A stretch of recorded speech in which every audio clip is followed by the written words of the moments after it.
Good morning. Welcome to the online worship service of Kitsap Unitarian Universalist Fellowship.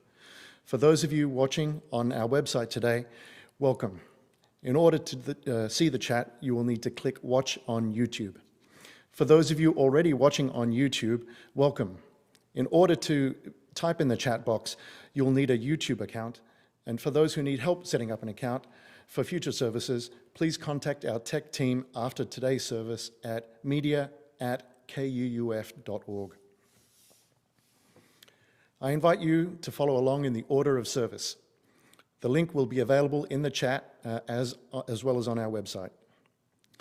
Whoever you are and however you are accessing our service today, for this hour, we here are one gathered congregation and all are welcome. My name is Edward Laws, former member of the Settled Ministry Task Force and new member of the KUUF board. Our worship leader this morning is Kitsap Unitarian Universalist Fellowship's own Reverend Jessica Starr Rockers. I'd like to welcome any visitors. Please introduce yourselves in our chat box or after the service at our Zoom coffee hour. We welcome everyone to attend our after-service Zoom coffee hour. The link will go into the chat next. You will need to use the password coffee with a capital C to be admitted to the coffee hour. Announcements are available on our webpage, www.kuuf.org, or in our weekly email newsletter, The Candle. We would like to start today by acknowledging that the land on which we all live is the Aboriginal territory of the Suquamish, the Sklallam, and the Skokomish people. They have lived in harmony with the lands and waterways along Washington's Central Salish Sea for thousands of years. These tribes still live here and protect the land and waters of their ancestors for future generations, as promised by the Point Elliott and Point No Point treaties of 1855. Now please enjoy our call to worship, Love is the Spirit of this Church, performed by Alina Hemingway, Brian Kenny, and Mike Menifee.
Join me now in lighting our chalice.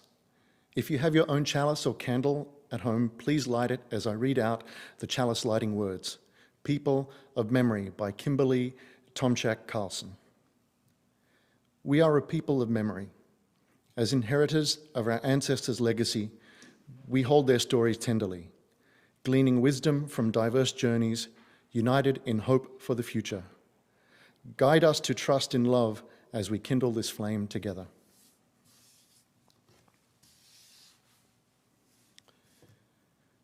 The lyrics of our opening hymn, We Would Be One, are set to the Finlandia tune by Jean Sibelius and were written by Unitarian Minister Samuel Anthony Wright for the Unitarian and Universalist youth at their Continental Convention of 1953 to 54.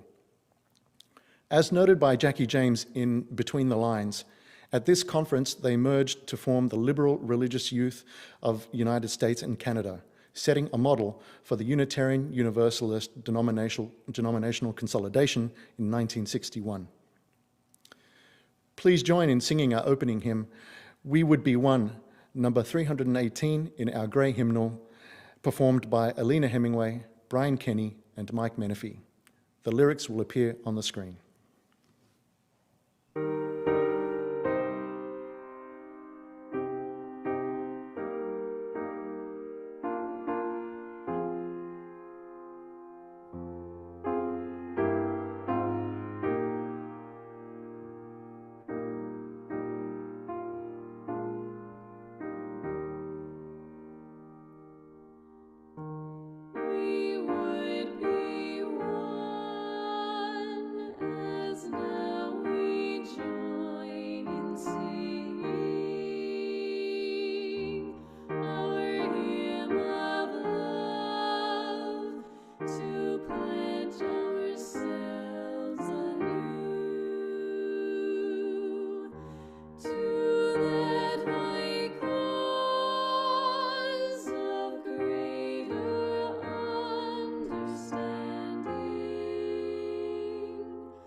Please join me in the spoken affirmation.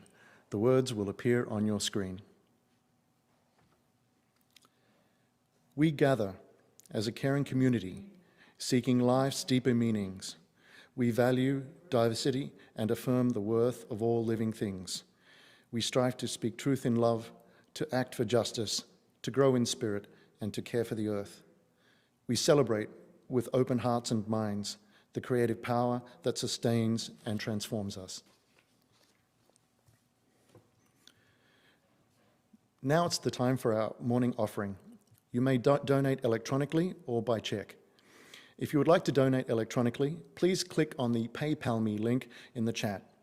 The link is paypal.me/KITSAPUU. You may then email admin@kuuf.org to let us know if your donation is for the 1. KUUF General Fund, 2. the Minister's Discretionary Fund to help our members in need, or 3. our monthly charitable giving recipient for the month of May, the Lord's Neighbourhood Diner. Funds that are not given a designation will go to our General Fund. If you would like to donate by check, please send a check to the address on the screen. In the memo line, designate to which of the funds your offering should go. If this is your first time at KUF, you are our guest. There is no need to contribute. Let there be an offering to strengthen and sustain our community, which is so sacred to many of us.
Good morning, everyone. I am Reverend Jessica, and this is Liam, and it is time for our children's story. So we invite the young and the young at heart to scooch a little bit closer to the screen.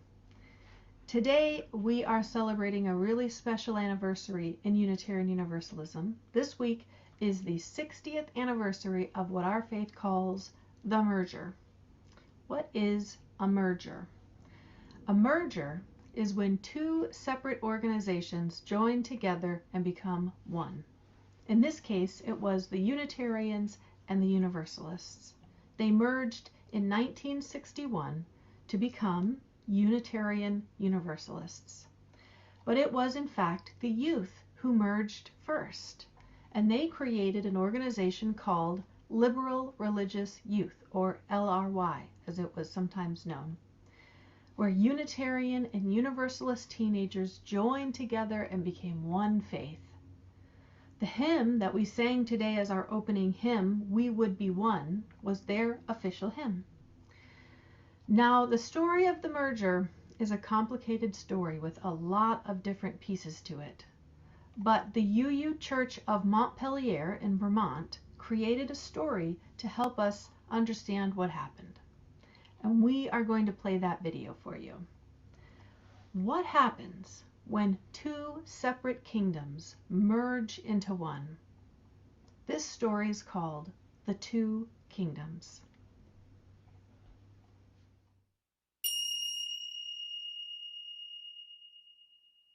Once upon a time, there was a land with forests and rolling fields. There were two kingdoms separated by a beautiful river. Each kingdom had many peaceful villages, and each kingdom had its own capital city with its own castle where the leaders lived. Atop each castle was that kingdom's flag. One kingdom was the people of the flowers, the other the people of the trees. There were trees and flowers in both kingdoms. It was just a matter of what they focused on. Even though they spoke the same language, they sang different songs and said different prayers. The people of the flowers appreciated the mystery of life and faith in the divine. The people of the trees tended to appreciate the depth of science and human reasoning.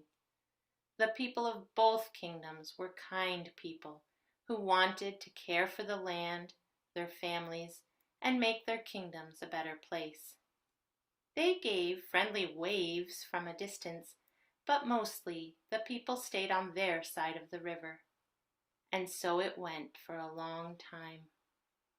Over the years, the children and youth began to spend time together.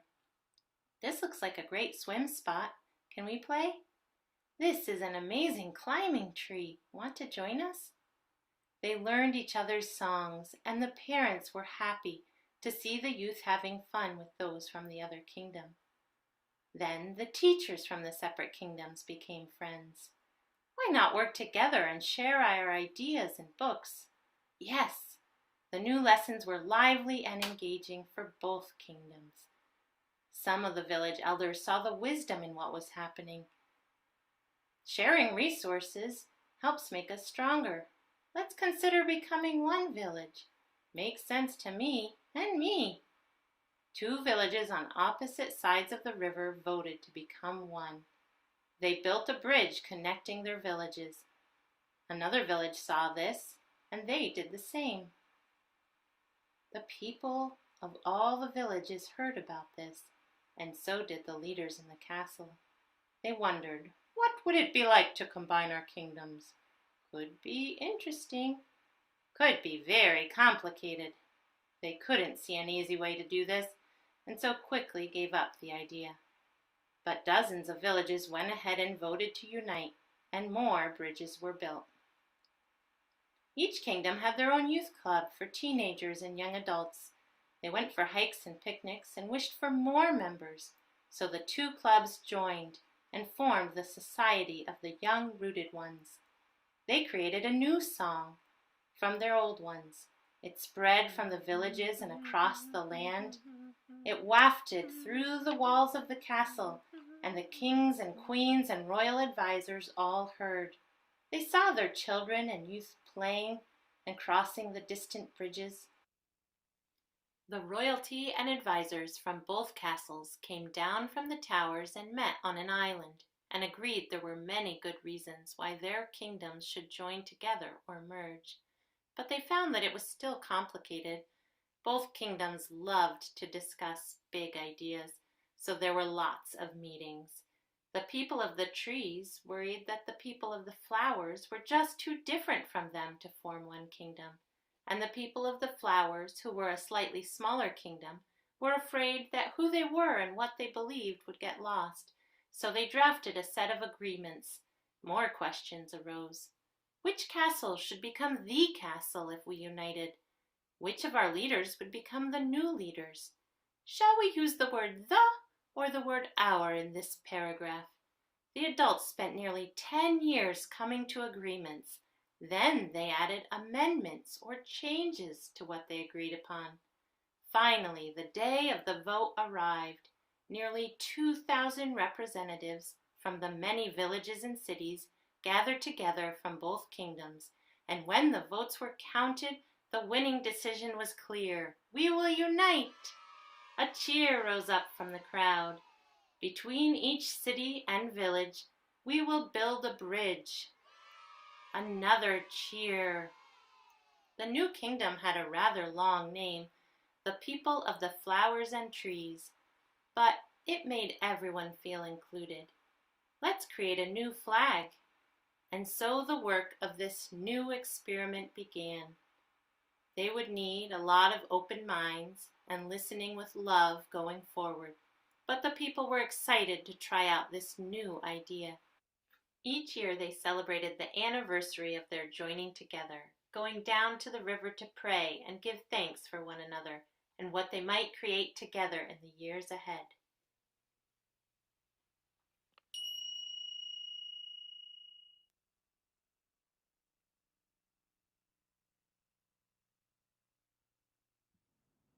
Well, I hope that you enjoyed that story as much as we did. The story of when the Unitarians and the Universalists merged and became one. And when they merged, they were able to let their lights shine all the brighter. And so let's sing our song, shall we? This Little Light of Mine. You ready? Okay. This little light of mine, I'm gonna let it shine. This little light of mine, I'm gonna let it shine. This little light of mine, I'm gonna let it shine. Let it shine, let it shine, let it shine. Everywhere I go, everywhere I go, I'm gonna let it shine. Everywhere I go, I'm gonna let it shine.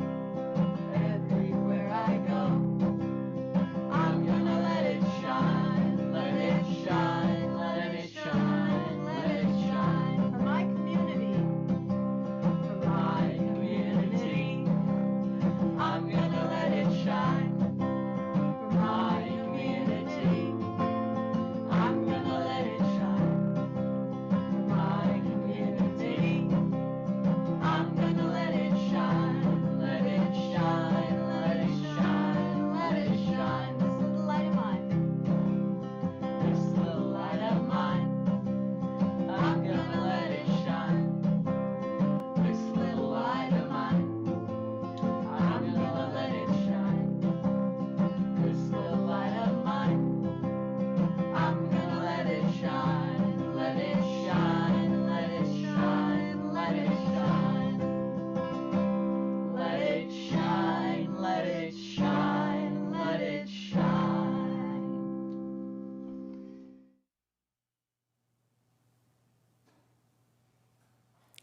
And now it is time for our joys and sorrows. Though we are physically distanced from one another, our hearts and our spirits remain connected. When shared together, our joys are amplified and our sorrows lessened. If you have a personal joy or sorrow to share, we invite you to write it in the chat this morning.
Please join me in a moment of prayer and intention.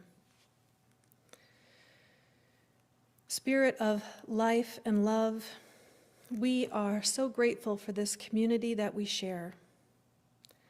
We are grateful this morning for sunshine, for family and friends, both near and far.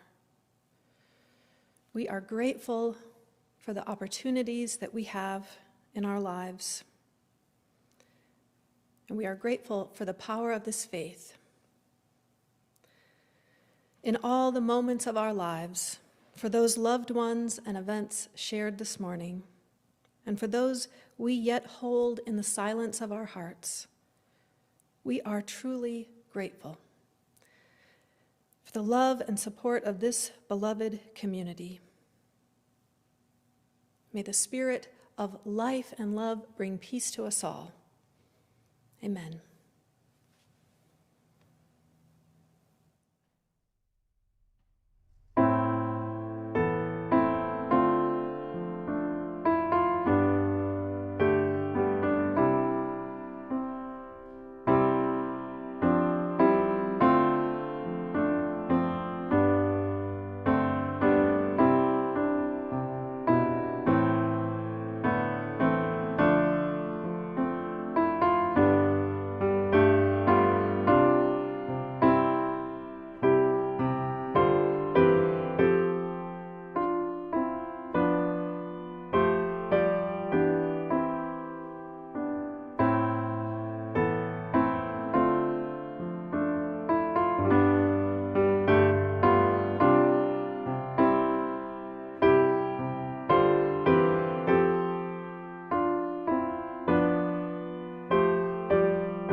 Marion Franklin Ham wrote this lyric for Hymns of the Spirit, the first hymnal shared by the American Unitarian Association and the Universalist Church of America. It was written to celebrate the growing relationship between the two denominations in advance of their impending merger. After the final votes were cast and a new Unitarian Universalist Association was formed, the assembled sang this hymn together.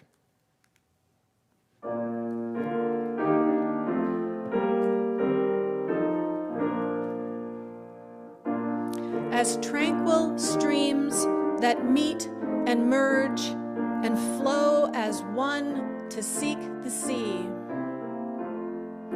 our kindred fellowships unite to build a church that shall be free.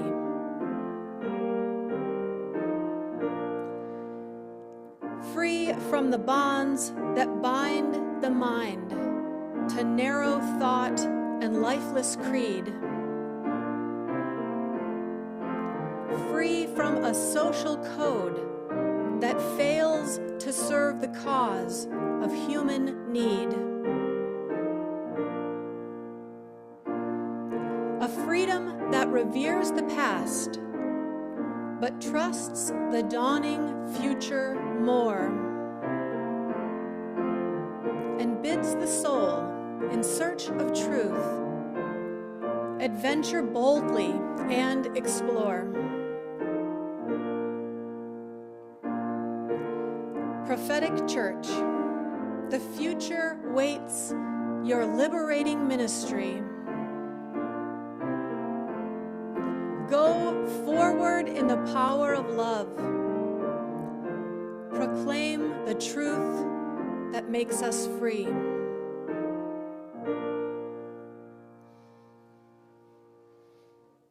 And now for a moment of reflection.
This past week, my family and I watched the musical Guys and Dolls, the one where Marlon Brando sings.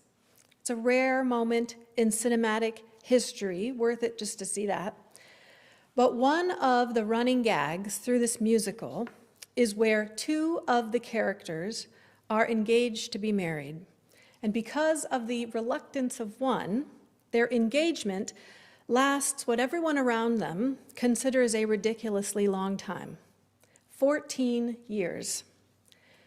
And when I was watching it, I couldn't help but think, the UUs have them beat by a lot. Our reading this morning, number 145 in our hymnal, titled As Tranquil Streams, was essentially a love letter written during one of the longest courtships in history. It was penned in 1933, a hopeful time when the marriage between the American Unitarian Association and the Universalist Church of America seemed imminent. But the merger didn't officially happen until 1961. That's nearly 30 years.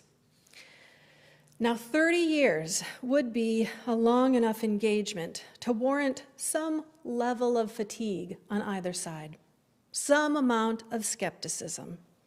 It might suggest a reluctance on the part of one or both communities, might even suggest a little outright resistance. Even more so when you consider that a merger was first proposed long before the 1930s, when a resolution was officially presented, quote, looking to union with the Universalist body at a Unitarian convention in New York City in 1865. 1865, 100 years before it finally happened. This begs several questions, the main one being, what the heck took so long? In 1975, the Unitarian Universalist Association's Commission on Appraisal sought to answer this question, as well as to tell the story of what happened and to wonder how successful the merger had been. Considering it had taken 100 years to finally happen, and this formal assessment was done only 14 years into the marriage, an accurate read on the situation seems a bit premature. But here today, 60 years later, we take the opportunity of this anniversary to ask the questions again, when the benefit of time gives us further perspective. What is possible when progressive people of different liberal religious beliefs focus on what unites them rather than what divides them? And how can we all transcend our differences and be in community for the benefit of all humanity? These questions seem very potent, don't they? They feel very present to us today in 2021. But these were the same questions they asked in 1865, and even before then. Thomas Starr King, after whom the UU Seminary in Berkeley, California is named, considered himself both a Unitarian and a Universalist minister in the 1840s.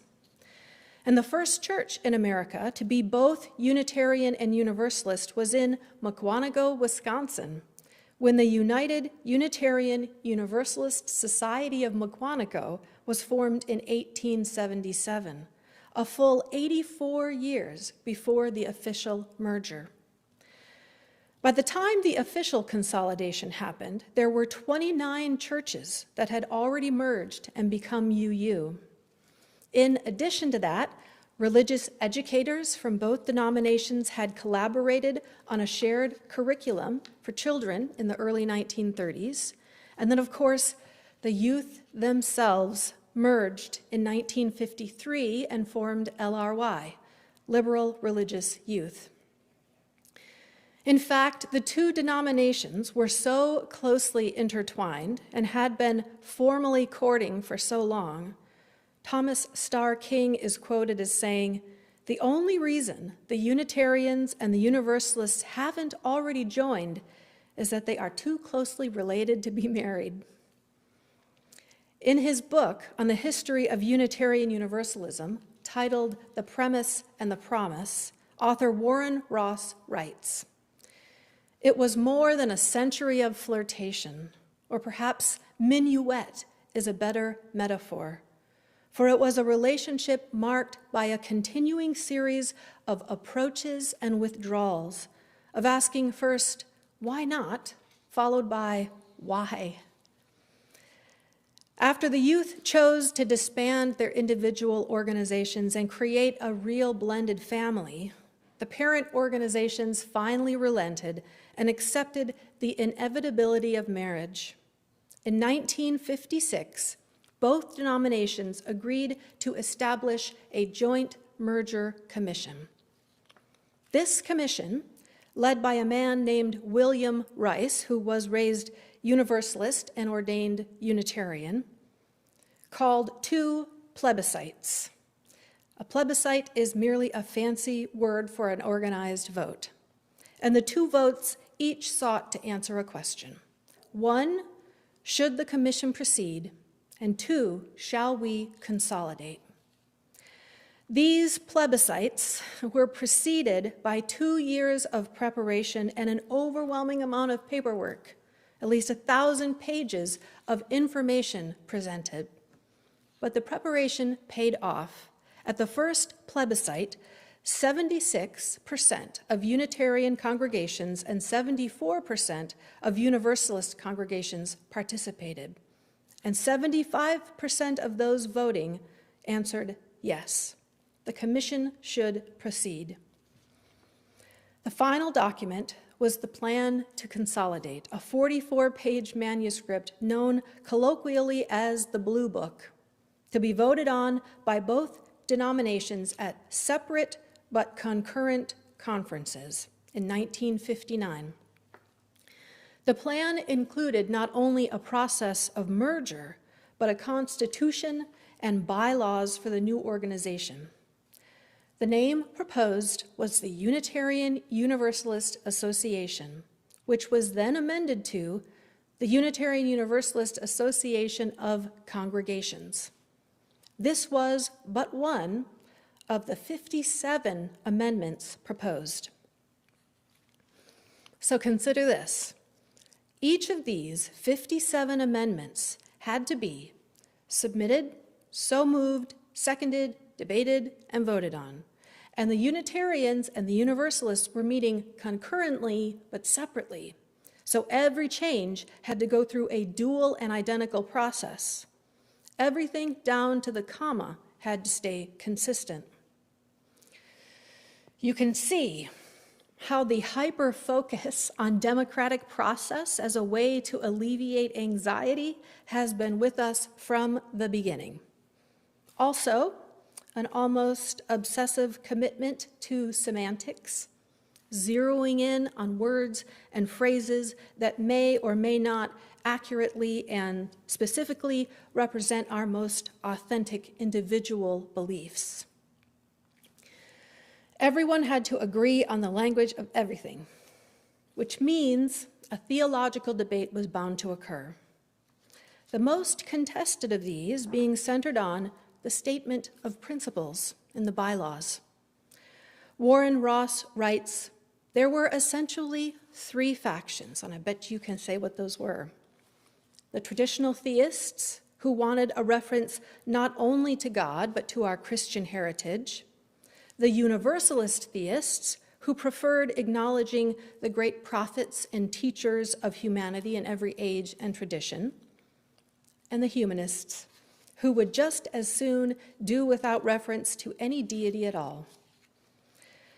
The proposed statement was this: to cherish and spread the universal truths taught by the great prophets and teachers of humanity in every age and tradition, immemorially summarized in their essence as love to God and love to man. The humanists wanted to delete this paragraph altogether. The Christians wanted to add, which Jesus taught as love to God and love to man. The Universalists quickly adopted the original statement. while the Unitarians argued, rewrote, proposed, struck down, and went round and round well into the night. Ultimately, the Unitarians could not come to an agreement.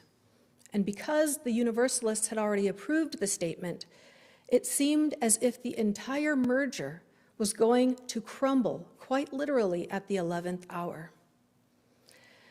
By the next day, a new paragraph had been created. The word Jesus replaced by the phrase, our Judeo-Christian heritage. And still, this didn't sit well with the Unitarians. So finally, the word our was changed to the. The words our Judeo-Christian heritage were changed to the Judeo-Christian heritage, and they were able to agree. Thankfully, the Universalists agreed to it as well, and that one word change successfully allowed the merger to proceed. Ross writes, there used to be a joke. For the reason Unitarians were not too good at singing hymns was that they were too busy looking at the next verse to make sure it didn't need editing. But Walter Donald Kring, minister of All Souls Unitarian Church in New York City, said, to some of you, statements of purpose may be simply a matter of semantics. To some of the rest of us, they are a matter of deep conviction. The problem was that other individuals shared his deep sense of conviction, but their convictions differed. These conversations have continued in our denomination, debates around language, theology, the deeply held convictions of each individual. Not only does intellectual debate define much of our relationship in this marriage, we still have arguments about the very same thing as we did on day one. How can we center inclusivity while honoring matters of deep conviction? How can we stay true to the call of each of our individual spiritual journeys, each of our individual beliefs, while centering community? And even more importantly, making room for those in the center who have been historically relegated to the margins. At the worship service that followed the vote, Minister Donald Harrington preached that this milestone event was partly a new birth, partly a commencement, partly a kind of marriage, and also a degree of death, an end of things which have been precious to us. But there is tremendous potential, he said, caused in turn by this new world's need for a religion which is dynamic instead of static, unitive instead of divisive, universalistic instead of particularistic, history-making rather than history-bound. In the years directly following the merger, our new marriage was put to the test when the civil rights movement brought racial justice to the forefront of our consciousness as a denomination. When the UU minister James Reeb was killed in Selma in 1965, the night before he was to participate in the march to Montgomery with Martin Luther King Jr., Unitarian Universalists began to identify the call of liberation as historically central to our theology. Inherited from the Universalist side of our family, it defined who we were from very early on. And yet our commitment to it has mirrored the same push and pull minuet dance that we began from the beginning of our courtship as a faith movement. Only a handful of years after the merger, when Black empowerment called for justice at our gathered assembly, we could not come to consensus. And that struggle, as we know, continues today. The call for collective liberation as central to our theology doesn't resonate with everyone within our denomination. And we continue to debate over language, phrases like white supremacy and Black Lives Matter. our deeply held convictions have not only threatened to divide us, they have often succeeded. And some of those divisions do seem to fall along the lines of whether ideologically we lean toward Unitarianism or whether we lean toward Universalism. In the chapter on theology, in the recent Commission on Institutional Change report, Widening the Circle of Concern, the authors write, "Yet over the decades since the consolidation, an overemphasis on individual exploration and experience as the primary, if not sole, center of religious experience developed. This centering of the individual decenters the communal as a locus of theological exploration. One of the unintended consequences has been the atomized individualism of the search for truth and meaning, without accountability to its impact on communities." They argue in the report that it is our theology that will ultimately define this marriage, and that in fact we do have one, though we don't always know how to articulate it. We are bound together in a covenantal, interdependent web of creation, and until we are all liberated from oppression, none of us are free. Though we are inherently worthy as individuals, we can only realize the promise of this union if we prioritize not only the web, but those parts of the web that need the most love, the most attention, the most care. It was Universalist Hosea Ballou who said, "If we agree in love, no disagreement can do us any harm. If we do not agree in love, no other agreement can do us any good." If we can hold love as our center, as any healthy marriage of equals is called to do, then we will be able to continue to weather our disagreements. After 100 years of courtship and 60 years of marriage, this consolidated denomination only succeeds and grows when it centers the community over the individual, while at the same time making sure that each individual is allowed to thrive. This, too, was the central conflict that caused that long engagement in the musical Guys and Dolls. One character afraid that marriage meant losing their individual identity, and one character confident in their vision that a marriage isn't about losing what makes you an individual, but at its best is a union that creates something entirely new, something bigger and greater and more meaningful than each individual alone. A place where love is given what it needs to take root and grow, where love has the ability to transcend death, where love has the power to change the world. As individuals, we are indeed inherently worthy, but together as one, we become a prophetic church. And the future awaits our liberating ministry. And now for our closing hymn, We Are.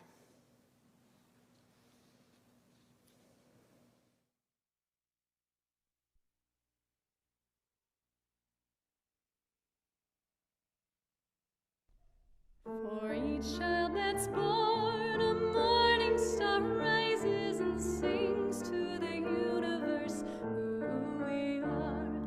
For each child that's born, a morning star rises and sings to the universe who we are. For each child that's born, a morning star rises and sings to the universe who we are. For each child that's born, a morning star rises and sings to the universe who we are. We are our grandmother's prayers, and we are our grandfather's dreamings. We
brothers of love. We are lovers of life and the builders of nations. We're seekers of truth and keepers of faith.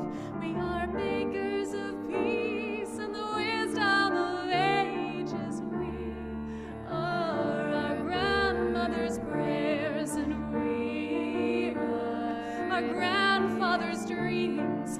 We are the breath of the ancestors. We are the Spirit of God. For each child that's born, a morning star rises and sings to the universe who we are. For each child that's born, a morning star rises and sings to the universe who we are. For each child that's born, a morning star rises and sings to the universe who we are. For each child that's born, a morning star rises and sings to the universe who we are.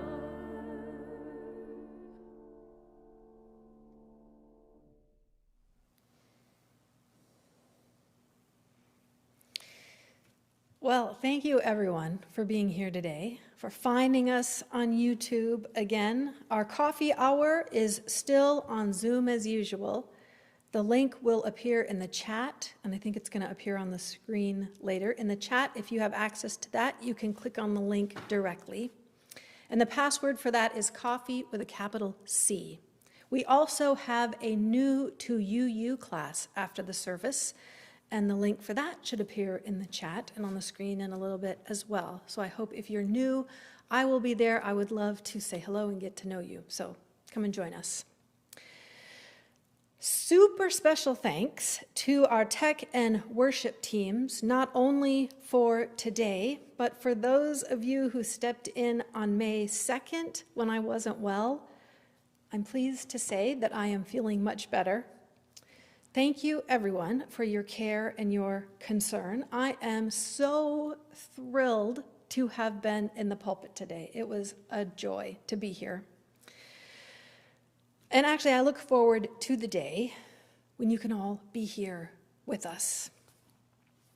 And now I'm going to invite Edward to come forward and help me extinguish our chalice. Thank you, Edward.